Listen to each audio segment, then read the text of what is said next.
Bon, déjà avant de commencer la vidéo, juste vous dire qu'il y a beaucoup de termes complexes tels que Kibble ou Tech qui va être utilisé dans la vidéo. Si vous n'êtes pas très bon ou vous n'avez pas beaucoup de connaissances de Arc, je vous évite de regarder la vidéo, vous n'allez pas comprendre grand chose. Salut à tous, c'est Surfka et aujourd'hui, comme vous avez vu dans la miniature, on va savoir comment battre les boss de Ark. Bon, déjà dans cette vidéo elle est un peu spéciale, on va juste parler des boss de The Island, c'est-à-dire la Broodmother, le Megapithecus, le dragon et finalement l'Overseer.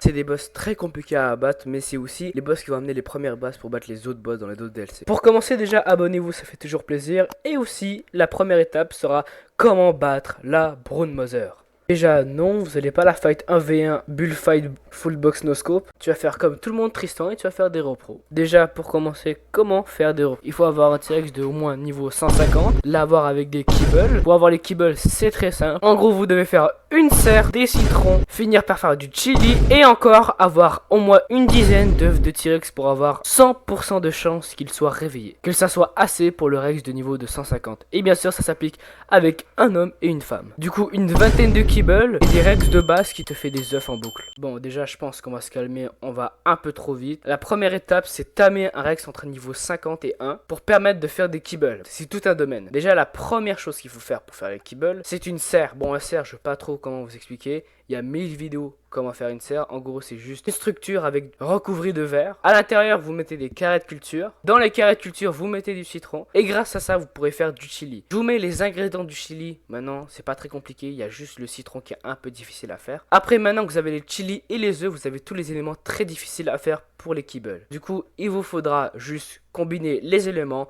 Et vous faites juste ça 20 fois. Pourquoi 20 fois? Parce que une Rex femelle demande 9 kibbles niveau 150. Un Rex mâle de niveau 150 demande 10 kibbles. Maintenant, vous pouvez enfin commencer les repros. Mais il y a des choses que vous devez savoir. Les repros, c'est une des choses les plus difficiles du jeu si vous n'avez pas de mode. Je vous explique. En gros, les Rex peuvent demander des choses très difficiles à faire, telles que des gâteaux, des kibbles extraordinaires, de la viande cuite de poisson. Si vous trouvez ça beaucoup trop compliqué pour vous, c'est très simple. Personnellement, j'utilise le mode S+, qui me permet de faire les bonus d'élevage sans même bouger le petit doigt. Bon, maintenant que vos Rex sont préparés, ils ont toutes ces statistiques, c'est-à-dire 40 000 HP pour 500% de dégâts. Vous pouvez enfin combattre la Broodmother. La Broodmother, on peut dire que c'est le boss par défaut. En gros, juste, du coup, ce que vous devrez faire, c'est sortir vos Uranus du troupeau des Rex, attaquer la Broodmother afin que tous les Rex se dirigent et foncent vers la Broodmother. Maintenant, tout ce que vous allez faire, c'est deux choses. Booster avec votre Uranus et espérer que la Broodmother meure. Bien sûr, dans tous les boss, il y a des difficultés comme en gamma. En gamma, il faut 12 T-Rex. En bêta, il faut 15. Et finalement, en alpha, il en faut 18. Après, vous allez me dire, mais pourquoi faire tout ça alors qu'on a juste eu la tête de la Broodmother? Mais non, vous avez eu autre chose. Déjà, des engrammes tech qui vous permet de faire des choses tech, et aussi pour des choses tech il faut des éléments. Et si vous avez fait ça en alpha, vous avez reçu 130 éléments. Mais qu'est-ce que vous faites avec les éléments? Vous allez juste faire un réplicateur tech parce que vous avez rien d'autre à faire avec 100 éléments, c'est pas grand chose. Maintenant passons à la deuxième étape, le Megapithecus. Déjà au moins garder un Rex femelle et un Rex mâle à la base au cas où tous vos Rex meurent. Comme ça vous pourrez affronter votre deuxième boss, le Megapithecus. Alors celui-là, c'est le boss le plus facile que j'ai jamais vu. Vous avez deux choses à faire. Première chose, assurez-vous que vous sortez de votre troupeau de Rex et aucun Rex vous suit. Et deuxième chose, amenez le Megapithecus vers vos Rex. Parce que si vos Rex se dirigent vers le Megapithecus, ils ont une chance de tomber bêtement. Il a même pas 500 000 HP en alpha, du coup c'est pas très compliqué. Il faut juste que vos Rex aient beaucoup de statistiques d'attaque, c'est-à-dire à la place de 500%, c'est 550%.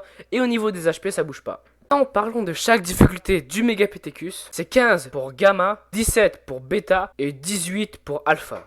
Maintenant que vous avez enfin battu le Megapithecus, vous avez reçu sa tête, entre 200 et 300 éléments, des engrammes en plus, dont la selle de T-Rex. Avec ce que vous avez reçu, vous pouvez faire le casque, les jambes et les mains de la Tech Armure. Personnellement, c'est ce que je vous conseille. Une fois le Megapithecus battu, on peut passer au boss le plus difficile de The Island. Maintenant, passons au dragon. Pourquoi le dragon serait si difficile que ça? Quasiment au niveau du boss final. Car sa façon de combattre et de jouer est extrêmement compliquée à dévier. Déjà, la première chose qu'il faut savoir, c'est les statistiques de vos T-Rex. C'est-à-dire 50 000 HP et 650% de dégâts. C'est des statistiques colossales comme le dragon. Déjà, la première chose que vous faites quand vous entrez dans le boss, c'est vous assurer que vos T-Rex sont en passif. Puisque pendant les 30 premières secondes, le dragon restera au ciel. Du coup, quand il vous lancera des boules de feu, les Rex vont se diriger bêtement vers le dragon et tomberont sûrement bêtement dans la lave. Ça, c'est qu'une première façade parmi tant d'autres. La deuxième chose que vous devrez vous assurer,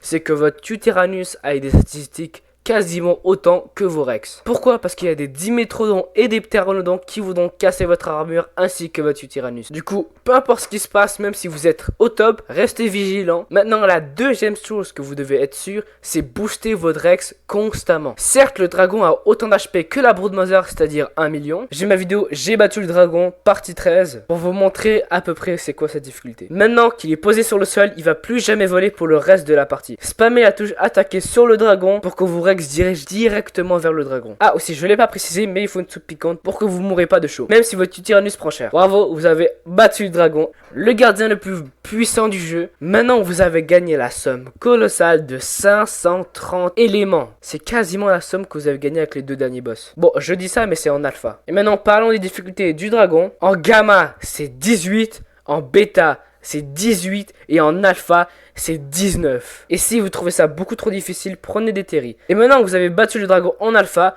vous avez reçu tous ces engrammes. Et vous pouvez enfin compléter l'armure tech qui vous sera utile pour le dernier boss. Merci d'avoir regardé cette vidéo, ça m'a pris beaucoup de temps. Et oui, pendant 4 jours, j'ai fait que du montage afin que cette vidéo soit postée. N'hésitez pas à vous abonner, ça fait vraiment plaisir. Et merci beaucoup pour l'ancienne vidéo qui a fait plus de 900 vues, bientôt 1000 vues. Merci beaucoup, j'espère que cette vidéo fera autant. Sinon, si vous avez bien aimé cette vidéo, n'hésitez pas à liker, partager, vous abonner. C'était Chirufka et je vous dis bye bye. Et aussi bonne chance pour les boss.